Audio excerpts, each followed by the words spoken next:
গার্ডেনটাতে অনেকক্ষণ হাঁটলাম, পুরো গার্ডেনটা এনজয় করলাম। এখন আমি আমার মেয়েকে খুঁজতেছি। মাঝে মাঝে না আমার বাচ্চারা কোথায় যেন আমাকে রেখে চলে যায়, খুঁজতে খুঁজতে খুঁজতে আমি একটু নার্ভাস হয়ে যাই। কারণ অন্য একটা দেশে অনেক সময় ফোন কাজ করে, অনেক সময় ফোন কাজ করে না।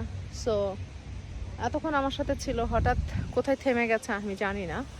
তো এখন মেয়েটাকে এখন খুঁজে পাচ্ছি না। যাই হোক, এখন আমি একটু নিচের দিকে যাই, ও হয়তো বা কোনো বেঞ্চে বসে গেছে, আমি এক্স্যাক্টলি বলতে পারতেছি না। বাট খুব সুন্দর গার্ডেনটা, ভীষণ অর্গানাইজড, ভীষণ পরিষ্কার। আর এখন তো মনে হয় সামার অলমোস্ট শেষের দিকে, তো হয়তো বা ওদের গার্ডেনটা